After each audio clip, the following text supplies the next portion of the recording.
104 लोगों को अभी तक पहचान कर पकड़ा गया है, जिसमें 92 लोगों को अरेस्ट किया है। 12-18 साल के अंदर के विधि संघर्षित बालक है, उनको उस कानून के तहत उन पर कार्रवाई की गई है। दंगे भड़के या दंगे भड़कने में या लोगों को भड़काने में जिनकी पोस्ट ने काम किया है, ऐसे लोगों को भी हम लोग सह आरोपी बनाएंगे। जिन्होंने पुलिस पर हमला किया है उनको तो निश्चित रूप से अपनी करतूत का भुगतान करना ही पड़ेगा। जो सीसीटीवी फुटेजेस हमारे पास उपलब्ध थे, अलग अलग लोगों ने वीडियोस दिए थे, उन वीडियोस को भी एनालाइज किया गया। पत्रकारों ने भी पुलिस के पास कुछ वीडियोस दिए, उसको भी एनालाइज करने के बाद जो दंगई है उनकी पहचान कर ली गई है। 104 लोगों को अभी तक पहचान कर पकड़ा गया है, जिसमें 92 लोगों को अरेस्ट किया है। 12-18 साल के अंदर के विधि संघर्षित बालक है, उनको उस कानून के तहत उन पर कार्रवाई की गई है।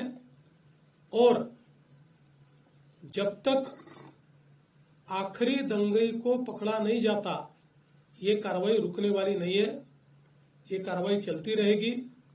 लगातार एविडेंस आ रहा है, उस एविडेंस के आधार पर ये कार्रवाई यहां पर चल रही है।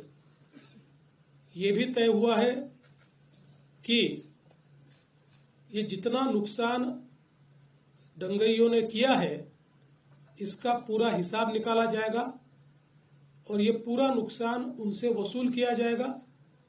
और अगर वो नुकसान के पैसे नहीं भरते हैं तो उनकी प्रॉपर्टी को बेचकर ये नुकसान भरपाई की जाएगी। किसी भी हालत में इस प्रकार से किसी को दंगा करके दूसरे को नुकसान पहुंचाने की इजाजत नहीं दी जाएगी। जिनकी गाड़ियों का नुकसान हुआ है, सरकार उनको मदद करने वाली है। जो भी हमारे नियम है उन नियमों में बैठाकर हम लोग निश्चित रूप से उनको मदद करेंगे। अगले 7 दिनों में ये मदद करने की हमारी कोशिश होगी।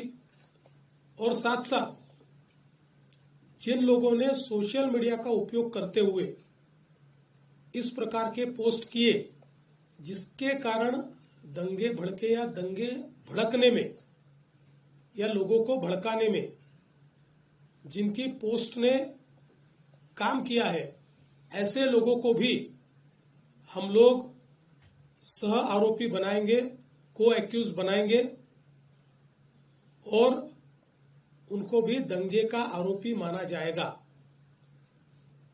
करीब 68 पोस्ट ये अभी तक आइडेंटिफाई करके उसको डिलीट किया गया है। कुछ आइडेंटिफिकेशन अभी भी जारी है। वो आइडेंटिफिकेशन होने के बाद उस पर भी कार्रवाई की जाएगी। नागपुर की एक अपनी संस्कृति है। 1992 के बाद नागपुर में कभी भी इस प्रकार के दंगे नहीं हुए।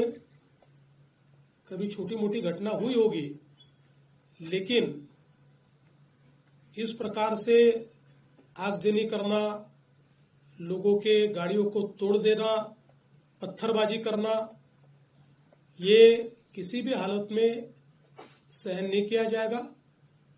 और इस पर कड़ी से कड़ी कार्रवाई ये हमने शुरू कर दी है और ये जारी ही रहेगी जब तक हम लोग ये जो दंगई है इनको सबक नहीं सिखा देते। विशेष रूप से जिन्होंने पुलिस पर हमला किया है उनको तो निश्चित रूप से अपनी करतूत का भुगतान करना ही पड़ेगा।